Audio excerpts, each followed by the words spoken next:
I'll get to the immigration situation in minutes. Right now, I wanted to focus on the realities concerning the strike in Iran. Early U.S. intel assessment suggests strikes on Iran did not destroy the nuclear sites. This, according to inside sources. Strikes on 3 of Iran's nuclear facilities did not destroy the core components of the country's nuclear program and likely only set it back by months. This, according to an early U.S. intelligence assessment that was described by 7 people who were briefed on it. The assessment, which has not been previously reported, in fact, it was reported just the opposite, as you know, from the president. Said it was total obliterated. obliteration. Yeah. Exactly. There's never been anything like it. I've never seen anything like it. Oh my God, they're never going to be able to rebuild their program. We've set them back forever. I've never seen anything like it. The analysis of the damage to the sites and the impact of the strikes on Iran's nuclear ambitions is ongoing and could change as more intelligence becomes available. But the early findings are at odds with President Trump's repeated claims that the strikes completely and totally obliterated Iran's nuclear enrichment facilities. Because he makes up his own facts. And because he surrounded himself with the amen choir that is Pete Hegseth and even Tulsi Gabbard, who initially had indicated that Iran was not close to developing a nuclear weapon, even she came over to say, what I meant was, yeah, they're only weeks away from developing a nuclear weapon. So Pete Hegseth is part of that amen choir, and he backed up the president's original claim in comments at the NATO meetings. So they're at NATO now, and the NATO meeting started with Trump being lavished with praise by the NATO head, and I'll get to that in a little while. But Albert, let's get, just because I'm on the Hegseth thing and on the post-mortem on the bomb blasts and the damage that they did or did not do, take me to the Hegseth comments. So Hegseth, Rubio, Trump, they're all there at this meeting. And you'll hear Hegseth chime in and essentially say 2 things. I want you to listen to for 2 things. One, the amen choir part, which is the, yes, sir, Mr. President, you're right. We obliterated them, sir. Yes, yes, yes. Oh, my gosh, they'll never develop anything ever again. And also the thing that probably says the quiet part out loud is the, I want to find out who leaked the real story that flies in the face of the propaganda that we're trying to get out there. I want to find the leakers. Go ahead. Pete, do you have something to say about that? Well, Mr. President, when you talk to the people who built the bombs, understand what those bombs can do, and deliver those bombs, they landed precisely where they were supposed to. So it's a flawless mission. Flawless. Right down where we knew they needed to enter. And given the 30,000 pounds of explosives and capability of those munitions, it was devastation underneath Fordo. And the amount of munitions, 6 per location, any assessment that tells you it was something otherwise is speculating with other motives. And we know that because when you actually look at the report, by the way, it was a top secret report, it was preliminary, it was low confidence. All right, so this isn't, you make assessments based on what you know. They don't. They said it could be very devastating, very serious. Moderate to severe, and we believe far more likely severe and obliterated. So this is a political motive here. Is there a leak investigation? Of course, we're doing a leak investigation with the FBI right now because this information is for internal purposes, battle damage assessments, and CNN and others are trying to spin it to make the president look bad when this was an overwhelming success. We had All right, so you hear success. then the way that, So yeah, go ahead. what is it? It either there's a leak and there's this document that shows that's not as described, or you obliterated it. And if you obliterated it, then why are you so upset about a leaked version of the opposite of the story? They want their cake and they want to eat it too. And it just doesn't make sense to me. Kim, of course, is right that, you can't have both things be true. that the intel leaked and that the intel is full of stuff that flies in the face of the propaganda and the sweeping claims of obliteration that Trump made initially, that should come as no surprise to anyone. I mean, as I said prior to this entire thing, when they were just kind of talking about what was going on in Iran and the Israeli strikes on Iran brought all the issues around Iranian nuclear enrichment, et cetera, to the fore, I said, well, the reason they built this stuff in a subterranean way was deliberately to avoid the destruction that might come with these specific munitions. They built this thing subterraneanly, if that's a word. They built it underground in view of the power that the Americans and others had to drop these munitions that could do all of this damage. So it stands to reason that the specs, if you will, on their labs and on the centrifuge placement and all the rest would be such that they would withstand this very blast that they were built to withstand. Now, there's the other narrative. They moved all of these things that were critical to their nuclear enrichment program prior to the American strike because the American strike was so well anticipated. So, again, there are several different narratives and ways you can take this in. And in all of those, it looks as though Iran anticipated this. Now, let me just say this, and we'll talk to Rothman about this in a moment, but Iran is a diminished nation militarily. They were unable to stave off the total domination of the skies that the Israelis first had and that the Americans took advantage of. They've lost their proxies. They've lost the Hezbollah proxy in southern Lebanon. They've lost the proxy they had in Syria completely as Assad is out. They've even lost a bit the power of the Houthis in Yemen. So that Iran is in a more vulnerable place, that's indisputable. But what is certainly in dispute is the success of this mission. They keep talking about the munitions. It was a 30,000-pound bomb. These pilots, there's nothing like them. No one's disputing that.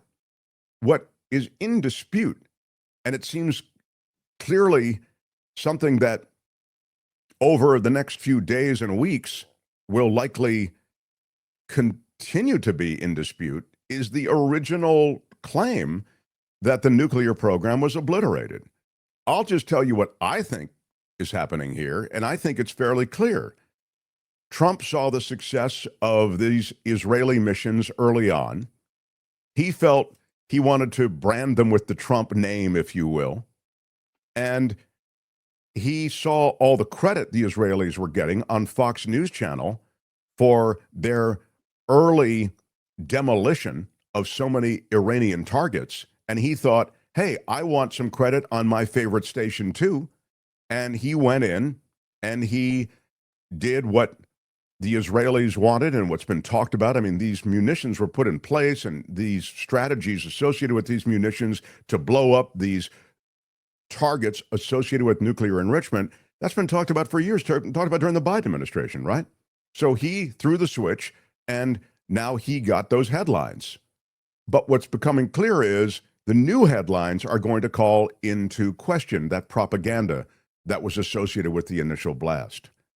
So I think the realities are really something different than what we're seeing.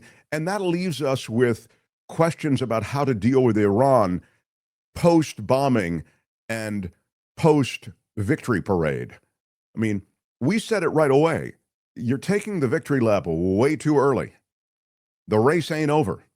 You know, you're in mile 5 of some marathon. How long are marathons, Albert? They're long, right? How many marathon miles are typically covered? Like 20-something miles. Yeah, so we're like in mile 9 of your marathon, and you're telling me, all right, where's the victory stand?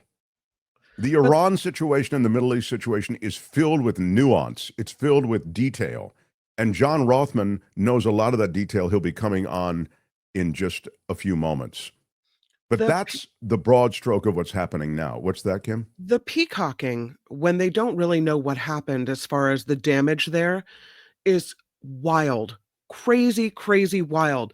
I was reading that Trump is comparing this military strike against Iran to dropping atomic bombs on Hiroshima.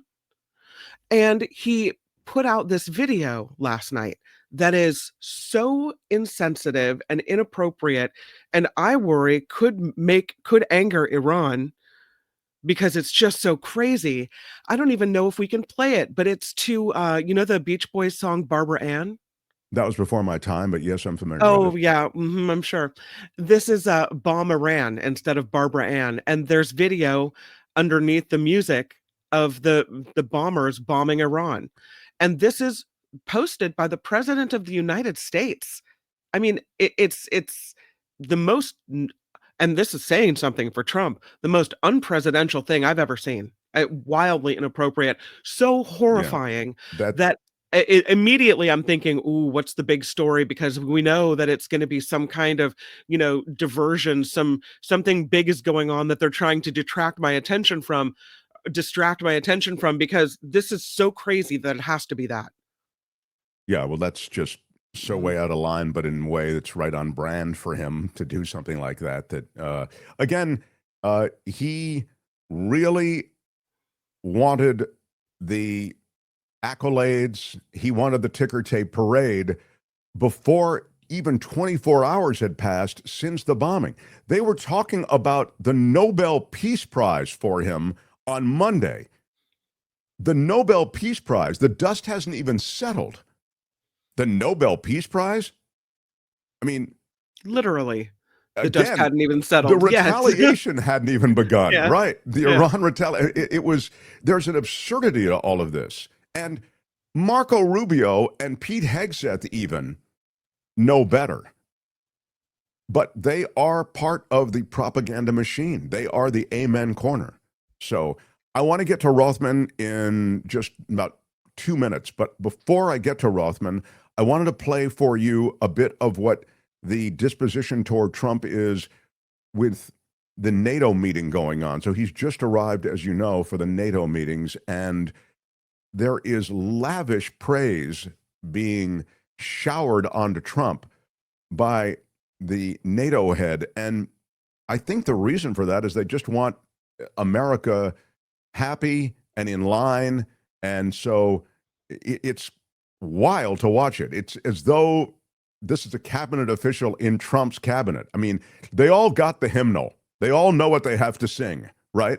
Which is, you're so great, couldn't have done this without you. You've had great ideas. Oh my God, the thought of 5% of our GDP going toward military spending. Yes, so glad. Wish somebody had brought that up sooner, sir. Yes, you're the best. Go ahead and roll it, Albert. Seats than I do. Say no. About your goals for NATO and Article 5 today. We're with them all the way. I mean, if you take a look at the numbers, we're with them. This is they're article. very This is big the Article things. 5 question. And Trump, of course, just is BSing his way through it. And the Article 5 question essentially, speaks to all the NATO nations coming together should there be an attack on any. But ahead of that, Albert, the very beginning, like 30 seconds into this video, I just want people to hear the lavishing of praise. This is right at the beginning of this NATO meeting in The Hague, in the Netherlands, and President Trump with the Secretary General of NATO. And here's the Secretary General speaking. Hello, fellas. Had a big weekend. Sir. Great weekend. See you on the plane. They were with you on the plane? They travel with me. Yeah. They have better seats than I do. Talking about the press. Say no. About your goals for NATO and Article 5 today. We're with them all the way. I mean, if you take a look at the numbers, we're with them. And they have very big things to announce today. I don't know if you've taken the vote or you're going to take the vote, but I've been asking them to go up to 5% for a number of years, and they're going up to 5%. And that's a big, from 2%. And a lot of people didn't even pay the 2%. So I think that's going to be very big news. NATO is going to become very strong with us. And I appreciate doing it. Perhaps you want to talk. Yeah, absolutely. Let me first, before we go to the spending, I just want to recognize your decisive action on Iran. Thank you. You are a man of strength. but you're also a man of peace. And the fact that you are now also successful in getting this ceasefire done between Israel and Iran, I really want to commend you for that. Thank you very And I much. think this is important for the whole world. Then on spending, it's absolutely true. I want to state here, without President Trump, this would not have happened. In 3 stages. When you became president in 2016, 2017, you forced Europeans and Canadians to pay more. At this moment, the result of that phase is 1 trillion extra aggregate defense spending by the Canadians and the Europeans. Then came phase 2, when you became president in January last year. Phase 2 is that all the countries not yet on 2% have now committed to the 2%. This is the old goal from Wales in 2014. 7 were not on 2%. Some were saying somewhere in the 2030s. Now this year, all of them, including Canada, including Italy, including Belgium, they have all now committed to the 2%. And now comes the big splash. Today, we will decide to go to 5%. We have to keep ourselves safe from our adversaries, but also because it is fair to equalize with the United States. With this 5%, the Europeans and the Canadians will equalize their defense spending with the United States. So this is not about American taxpayers paying more. This is about Europeans, Canadians paying more. And again, this would not have happened. I'm really saying this here. And some people might criticize me, but then when I speak with them, they all say, yes, you're right. This would not have happened if you would not have been elected in 2016 and re-elected last year and back into office in January. So I want to thank you. Well, thank you very much. It's a great victory for everybody, I think. And we will be equalized very shortly, and that's the way it has to be. It's going to be a lot of money too, a lot of defense. Trillions extra. Yeah, and we have a great relationship, and we've had a great relationship from the beginning. Highly How could you respected not, man, after, and if that's the nature of the yeah, conversation. we appreciate you being no, here no. too, Let me tell you everybody. how We really much do. We have a how great you are, tremendous how group much of better people you on my are than left past and a presidents. tremendous group of people on my Thank you, right. Albert. Yeah, I guess that was right from the beginning. Thank you for Wow. that. Yeah, it was. Why are they kissing his rear end so much? Why is that? I mean, I think they, as I was mentioning, they want America in the game. They want America in the NATO alliance. America really is the NATO alliance. Yeah. And so I think they're ready to make whatever concessions need be made, including concessions to what would be reasonable discourse. In other words, we're ready to lavish this dude with praise because we know he loves that. And whatever we have to do to stay on his good side, let's do it. So, Ouch. I mean, Trump is That- such a That was painful. creature of personal relationship that on some level, I think that carries the day. Hi, All it's Mark, right, and I thought that was great. Hit the notification bell, you'll know whenever there's a new video being dropped, and please subscribe to our channel to help us save the universe.